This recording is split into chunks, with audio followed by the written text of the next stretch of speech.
Hello दोस्तों, राम राम। जैसा कि मैंने पिछले वीडियो में कबीर दास के बारे में कुछ बताया है, उनका जीवन भी रचना।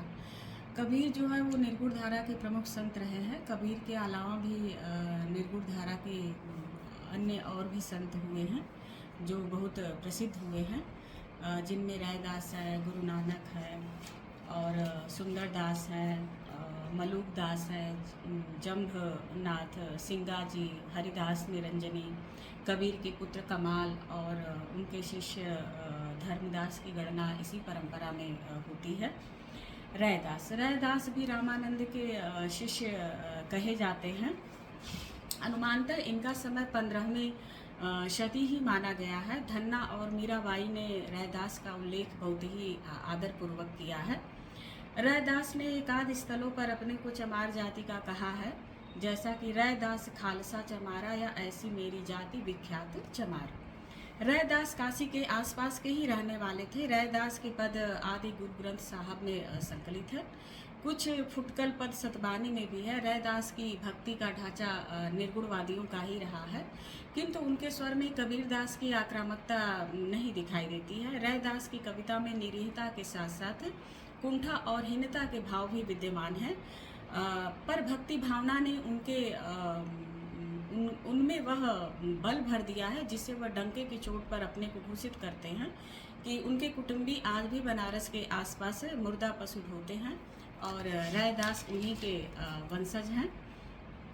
गुरु नानक देव जो दूसरे संत हैं ज्ञानाश्रय शाखा के, ये भी निर्गुण ब्रह्म की भक्ति का प्रचार इन्होंने किया है और इनका जन्म 1469 में तलवंडी ग्राम जिला लाहौर में हुआ था।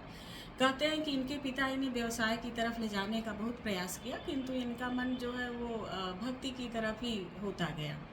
इन्होंने हिंदू मुसलमान दोनों को एक करने का बहुत प्रयास किया। इन्होंने मक्का मदीने तक की यात्रा करी है। वर्णाश्रम व्यवस्था, कर्मकांड का विरोध इन्होंने खुल करके किया है। गुरु नानक जो है वो सिख धर्म का प्रवर्तन भी किए हैं और गुरु नानक दूसरे गुरु माने हैं सिख धर्म के। ये पंजाबी के साथ हिंदी में भी कविताएं लिखी हैं। इनकी हिंदी में ब्रज और खड़ी बोली का मेल ही इनकी भाषा में दिखता है। शामकता इनके व्यक्तित्व और रचना की प्रमुख विशेषता रही है। गुरु नानक ने उलटवासी शैली नहीं अपनाई है। इनका आदि गुरु ग्रंथ साहिब के अंतर्गत महला नामक प्रकरण में इनकी बानी संकलित है। इसी परंपरा में गुरु अंगद है, गुरु अमरदास है और गुरु रामदास है, गुरु अर्जुन, गुरु तेग बहादुर सिंह और 10वें गुरु गोविंद सिंह हुए हैं, जिन्होंने 10वें गुरु के साथ ही गुरु ग्रंथ साहिब को ही सर्वे सर्वा घोषित कर दिया कि इसके बाद अब कोई गुरु का चुनाव नहीं होगा।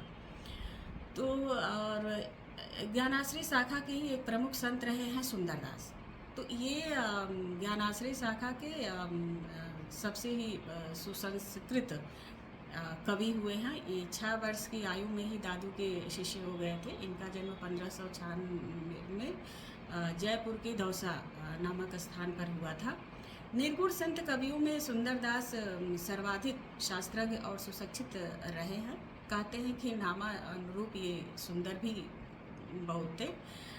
सुशिक्षित होने के कारण उनकी कविता की जो भाषा है वो कलात्मकता से युक्त है और साथ ही बहुत परिमार्जित भी है। सुंदरदास ने कविता और सवये में ही अपनी रचनाएं की है। इनकी काव्य भाषा और उनका प्रसिद्ध ग्रंथ जो है वो सुंदर विलास के नाम से ही जाना जाता है। तो ये रहे निर्गुण संत और उनके प्रमुख कवि। आगे के वीडियो में हम राम भक्ति शाखा के प्रमुख कवि और पर ही विचार करेंगे और बोलेंगे।